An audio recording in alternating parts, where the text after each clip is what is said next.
அனைவருக்கும் வணக்கம். இன்னைக்கு நம்ம பார்க்க போற வீடியோ பதிவு பிரம்ம முகூர்த்த பூஜையும் அதனுடைய சந்தேகங்கள் விளக்கங்கள் தான் பார்க்க போறோம். பிரம்ம முகூர்த்த பூஜை அப்படிங்கிறது ஒரு பெரிய பிரம்மாண்டமான பூஜையா அப்படின்னு கேட்டா அப்படியெல்லாம் எதுவுமே கிடையாது. முதல்ல அதை ஞாபகம் வச்சுக்கோங்க. நம்முடைய பிரார்த்தனைய அமைதியான நேரத்துல பிரபஞ்சத்துக்கிட்டையும் அந்த இறைவன்கிட்டையும் நம்ம வைக்க போறோம். ஆள் மனசுல நம்ம நினைக்கிற விஷயங்கள் சீக்கிரமா இந்த பிரபஞ்சத்தோட கனெக்ட் ஆகி நமக்கு நடக்கணும் அப்படிங்கிறதுக்காக தான் இந்த விஷயங்கள்லாம் நம்ம செய்யறோம்.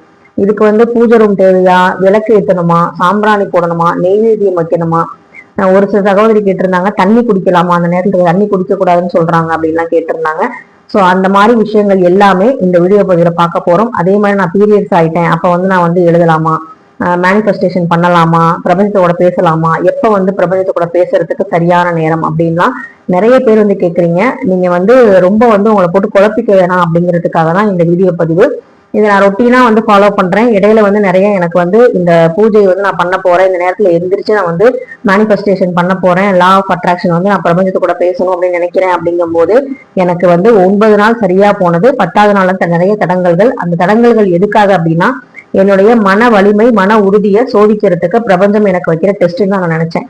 ஸோ இப்படி நடந்து போச்சு, நம்மளால விளக்கு ஏற்ற முடியலையே, பூஜை பண்ண முடியலையேன்னு சொல்லி நான் 21 நாள் பண்ண வேண்டிய விஷயத்த ஸ்டாப் பண்ணிடல. கரெக்டா 9 நாள் நான் பண்ணிட்டேன். 10வது நாள் எங்களுடைய பங்காளி வீட்டுல இறப்பு ஏற்பட்டதுனால என்னால பூஜை ரூமுக்குள்ள போக கூடாதுன்னு சொல்லிட்டாங்க. பூஜை ரூம் கதவையே திறக்க கூடாதுன்னு சொல்லிட்டாங்க. அதனாலதான் நம்ம பூஜை ரூம் உங்கள்கிட்ட காமிக்கவும் முடியல.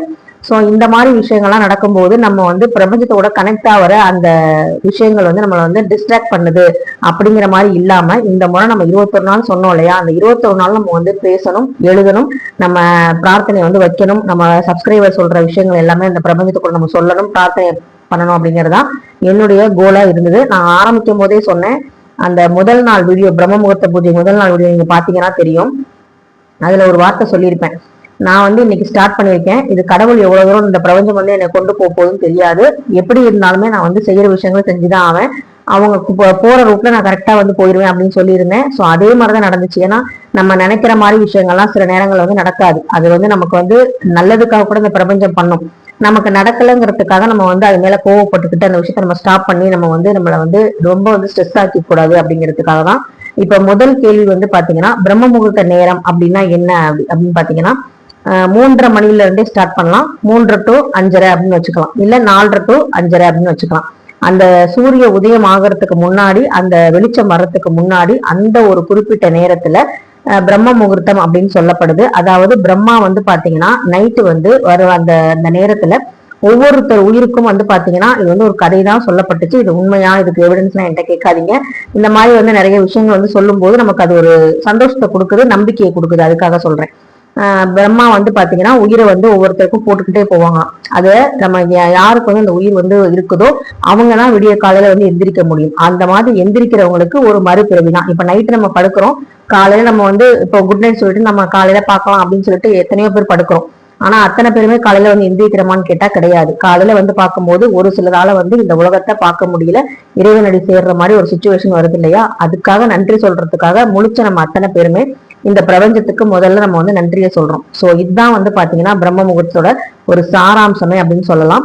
இந்த நேரத்துல படிக்கிற படிப்பு, நம்ம செய்யற விஷயங்கள், நம்ம என்ன நினைக்கிறோமோ அது எல்லாமே ஈஸியா கனெக்ட் ஆகிறதுக்கு காரணம் அப்பதான் பாத்தீங்கன்னா சூரிய உதயத்துக்கு முன்னாடி அந்த பறவைகள்லாம் எழும்புறதுக்கு முன்னாடி ரொம்ப அமைதியான இருக்கும். அமைதியான இருக்கிற இடத்துல தெளிவு கிடைக்கும். நம்மளுடைய விஷயங்கள் நமக்கு என்ன வேணுங்கிறத நம்ம தெளிவா கேட்க முடியும். இதே நீங்க ஒரு 6 மணிக்கு அந்த விஷயத்த செஞ்சு பாருங்களேன். 6:30 மணிக்கு மேல எல்லா வீட்லயும் பாத்தீங்கன்னா டிவி ஓடிக்கிட்டு இருக்கும். பிள்ளைங்க ஸ்கூலுக்கு கிளம்புவாங்க, அதுக்கு குளிப்பாங்க, சவுண்டு கேட்கும். அடுப்புல தாளிக்கிற சவுண்டு வரும், அதாவது சமையல் செய்யற சவுண்டு கேட்கும். வீட்டுக்கார் கிளம்புறதுக்கு ரெடி பண்ணி கொடுக்கும். இந்த மாதிரி விஷயங்கள்லாம் நமக்குள்ள வரும்போது நம்மளால கான்சென்ட்ரேஷனோட பண்ண முடியாது. அதுக்கு நமக்கு ஒரு அமைதியான நேரம் தேவைப்படுது. அதுதான் இந்த பிரம்ம முகூர்த்த நேரத்துல நம்ம பண்றது. உங்களுக்கு டைமிங் நான் சொல்லிட்டேன். 3:30 மணில இருந்தே ஸ்டார்ட் ஆகுது. 4 to 6 கூட நம்ம பண்ணிக்கலாம். 4 to 5:30 அதுக்குள்ள நம்ம முடிச்சுக்கலாம். 5:30 மணிக்கு மேல உட்காந்து நம்ம ஒரு 1/4 மணி நேரம் தியானம் பண்ணலாம். அந்த குருவியோட சவுண்டு, அந்த காற்றோட சத்தம், இதெல்லாம் மழை பெஞ்சா மழையோட சத்தம், இதெல்லாம் கொஞ்சம் ரசிக்கலாம். கொஞ்சம் மனசு ஒரு ரிலாக்ஸா இருக்கும். சோ இதான் ஃபர்ஸ்ட் பாயிண்ட். பிரம்ம முகூர்த்த நேரத்துல குளிக்கலாமா அப்படின்னு கேட்டா உங்களோட உடல்நலம் எப்படி இருக்கு அப்படிங்கிறது உங்களுக்கு மட்டும்தான் தெரியும். சோ காலையில சில பேர் குளிக்க முடியாது, குளிரும், வீசிங் ப்ராப்ளம் இருக்கும், சளி பிடிக்கும் அப்படிங்கிறவங்க நம்ம முகம் கைகால் கழுவிட்டு பூஜை ரூமுக்குள்ள போகாம வெளியே கூட நம்ம விளக்கு ஏத்தலாம். அதுக்கப்புறம் வந்து நம்ம அந்த நிலைவாசல வந்து ஒரு விளக்கு வந்து ஏத்திட்டு நல்லபடியா வந்து பிரபஞ்சத்தை பார்த்து வானத்தை பார்த்தோ இல்ல வந்து அங்கேயே உட்காந்தோ நீங்க அழகா வந்து வெளியே வந்து வெட்ட வெளியிலயும் வந்து வணங்கலாம், இல்ல மொட்டை மாடிலையும் போய் நீங்க வணங்கலாம், இல்ல பூஜை ரூம்ல குளிச்சுட்டு போறீங்க அப்படின்னா என்ன பொறுத்த வரைக்கும் பூஜை ரூம்ல போனா குளிச்சுட்டு போறது ரொம்பவே நல்லது. ஏன்னா அது வந்து ஒரு கர்ப்ப கிரகம் மாதிரி நம்ம வீட்டுல இருக்கிற பூஜை ரூம், அங்க வந்து குளிச்சுட்டு போறதான் என்ன பொறுத்த வரைக்கும் கரெக்ட்னு சொல்லுவேன். அது உங்களுடைய விருப்பம் தான். குளிச்சுட்டு வந்து நம்ம வந்து விளக்கேத்தி நம்ம வந்து பூ வச்சுட்டு தண்ணி மாத்திட்டு நெய்வேத்தியம் இருந்தா ஒரு பழம் கல்கண்டு இது மாதிரி வைக்கலாம். அப்படி இல்லை அப்படின்னா நீங்க நார்மலா விளக்கு மட்டும் ஏத்திட்டு சாமி மட்டும் கும்பிட்டுக்கோங்க. வெள்ளி செவ்வாய் நீங்க நெய்வேத்தியம் வச்சு படைக்கிறதுனா படைச்சுக்கலாம். சோ இந்த மாதிரி வந்து 2வது பாயிண்ட். குளிக்கலாமா வேணாமான்னு கேட்கறவங்களுக்கு அது உங்களோட உடல்நலம் சார்ந்து நீங்க வந்து செஞ்சுக்கலாம். அடுத்தது 3வது, தண்ணீர் குடிக்கலாமான்னு ஒரு சகோதரி கேட்டிருந்தாங்க. நம்ம காலையில வந்து பாத்தீங்கன்னா ரொம்ப வந்து சீக்கிரமா திறக்கிற ஒரு கடை எதுன்னு பாத்தீங்கன்னா டீ கடை தான்.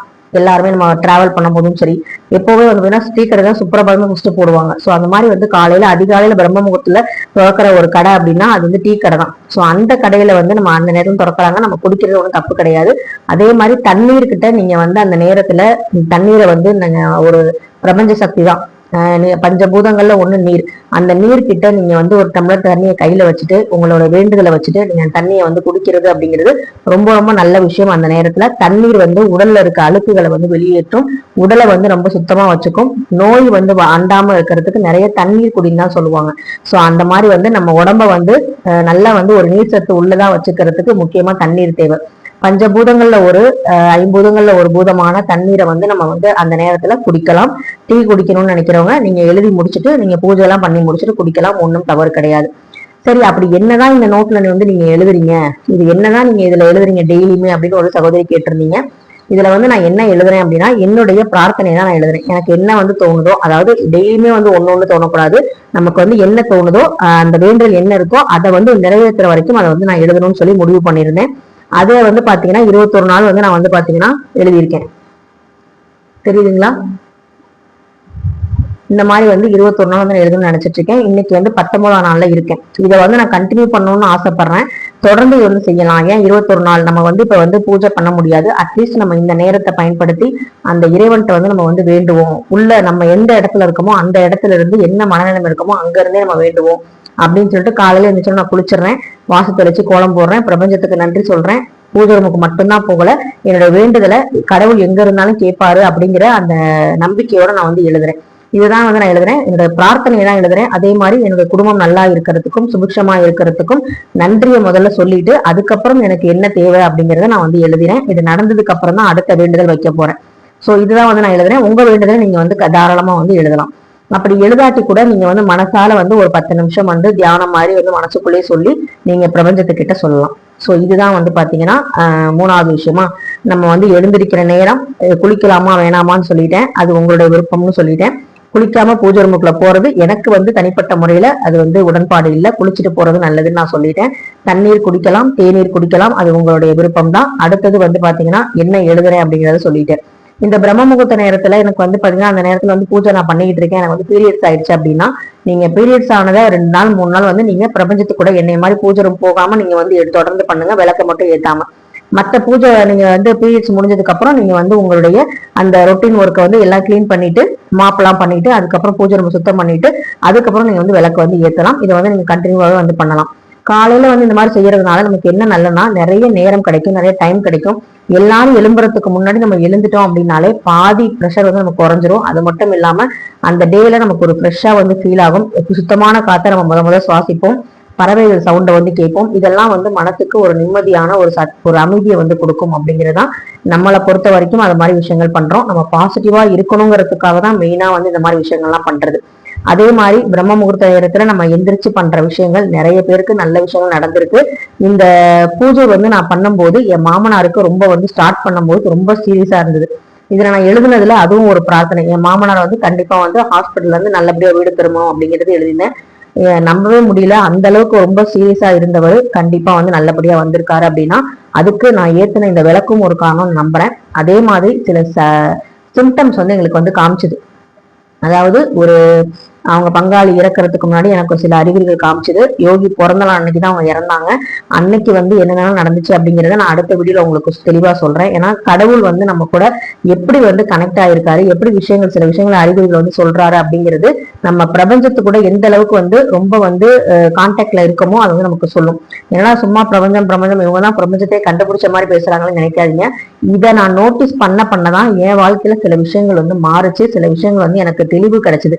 இந்த சுக்கரகோரையா இருக்கட்டும், அதுல வந்து பணம் சேமிக்கிறதா இருக்கட்டும், பணத்துல வந்து வர ஏஞ்சல் நம்பரை வந்து நோட் பண்றதா இருக்கட்டும், இந்த நம்பர் வந்தா நமக்கு இந்த நேரத்துல இதுலக்கு 1111 அப்படிங்கிற அந்த நம்பரை பார்க்கும்போது நமக்கு வந்து சரியான பாதையில போயிட்டு இருக்கோம் அப்படிங்கிற மாதிரி விஷயங்கள்லாம் அடிக்கடி வந்து இந்த ஏஞ்சல் நம்பர் இப்ப என் கண்ணில் பட்டுக்கிட்டே இருக்கு. அதாவது நம்ம வந்து குறிப்பா வந்து எழுதி வச்சு பாக்குறது கிடையாது. இப்ப போன்லயே நான் எடுக்கிறேன்னு வச்சுக்கோங்களேன், யோகிய ஸ்கூல் கூட போவேன் அப்படின்னா மதியம் வந்து லஞ்ச் வந்து மாமா கொடுக்கணும்னு சொல்லி பார்க்கணும், கரெக்டா 12 அப்படின்னு இருக்கும். யோகியை வந்து பிக்கப் பண்றேன் அப்படின்னு போகும்போது வந்து பாத்தீங்கன்னா கரெக்டா வந்து 444 இருக்கும். சில சமயம் நம்மளோட சப்ஸ்கிரைபர் வந்து பாத்தீங்கன்னா வியூஸ் வந்து பாத்திருப்பாங்க இல்லையா, அதுல வியூஸ் பாத்தீங்கன்னா சடனா 369 786 786 அப்படின்னு காமிக்கும். திடீர்னு 1111 நான் வந்து நான் அடிக்கடி பார்ப்பேன். ஸோ இந்த மாதிரி வந்து ஏஞ்சல் நம்பர் என்னுடைய வாழ்க்கையில நிறைய விஷயங்கள் வந்து மாறி இருக்கு. அதை நான் நோட் பண்ணதுக்கு அப்புறம் தான் அது வந்து எனக்கு தெரியுது அப்படிங்கிறத நான் முழுசா சொல்லுவேன். இதெல்லாம் ஒரு நம்பிக்கைன்னு கேட்டா இதெல்லாம் நம்பிக்கை தான். இதெல்லாம் வந்து பாத்தீங்கன்னா உண்மைதான். எப்படி வந்து கோள்கள் வந்து நவகிரகங்கள் வந்து இருக்கிறது உண்மையோ, வானம் இருக்கிறது உண்மையோ, காற்று இருக்கிறது உண்மையோ, அதே மாதிரி கடவுளும் இருக்கிறது உண்மைதான். இந்த பிரம்ம முகூர்த்த நேரத்தை பயன்படுத்தி நிறைய பேர் நிறைய நல்ல விஷயங்கள் நடந்திருக்கு. நிறைய விஷயங்கள் வந்து நடக்காத எவ்வளவோ விஷயங்கள்லாம் டாக்டரே வந்து கைவிட்ட விஷயங்கள்லாம் கூட இது மெடிக்கல் மிராக்கல்னு சொல்ற மாதிரி நிறைய விஷயங்கள்லாம் வந்து நடந்திருக்கு சில பேருக்கு. ஸோ அந்த மாதிரி விஷயங்கள்லாம் நீங்க வந்து நோட் பண்ணுங்க. பிரபஞ்சத்து கூட கனெக்ட் ஆகுங்க. தேவையில்லாத சிந்தனைகள், தேவையில்லாத பேச்சுக்களை வந்து நம்ம அவாய்ட் பண்ணாதான் இந்த மாதிரி விஷயங்களை நோட் பண்ண முடியும். மற்றவங்களை பேசுறத நம்ம காது கொடுத்து ரொம்ப வந்து கேட்டுக்கிட்டு வெட்டி பேச்சுக்களை நம்ம காது கொடுத்து கேட்டோம்னா நமக்கு பிரபஞ்சம் சொல்ல வர மெசேஜை நம்மளால கவனிக்க முடியாம போயிடும். ஸோ அந்த மெசேஜ் எல்லாம் கவனிங்க. உங்களுக்கு நல்ல வழியை அந்த கடவுள் வந்து காட்டுவாரு. இந்த வீடியோ உங்களுக்கு பிடிச்சிருந்தா கண்டிப்பா லைக் பண்ணுங்க, ஷேர் பண்ணுங்க, மறக்காம சப்ஸ்கிரைப் பண்ணுங்க, கூடவே ஹை பட்டனையும் கிளிக் பண்ணுங்க. நேற்று பிரபஞ்சம் எனக்கு சொன்ன அந்த 1,00,000 ரூபாய் நான் வந்து சம்பாதிக்க போறேன், 1,00,000 ரூபாய் வந்து சேர்க்க போறேன் அப்படிங்கிற வீடியோ வந்து போட்டிருந்தேன். நானும் லட்சாதிபதி ஆக போகிறேன் அப்படின்னு நான் வந்து டெய்லியும் சொல்லிட்டு இருக்கேன். ஸோ நீங்களும் ட்ரை பண்ணி பாருங்க. ஒரு நாள் இல்ல ஒரு நாள் கண்டிப்பா உங்க அக்கௌண்ட்லயும் அந்த 1,00,000 வரும். அதை நீங்க நினைக்கிறத பொறுத்து, நீங்க பிரபஞ்சத்துக்கிட்ட பேசுறத பொறுத்து கண்டிப்பா நடக்கும். நம்பிக்கையோட செய்யுங்க, எல்லாமே நல்லதா நடக்கும். வாழ்க வளமுடன். நன்றி, வணக்கம்.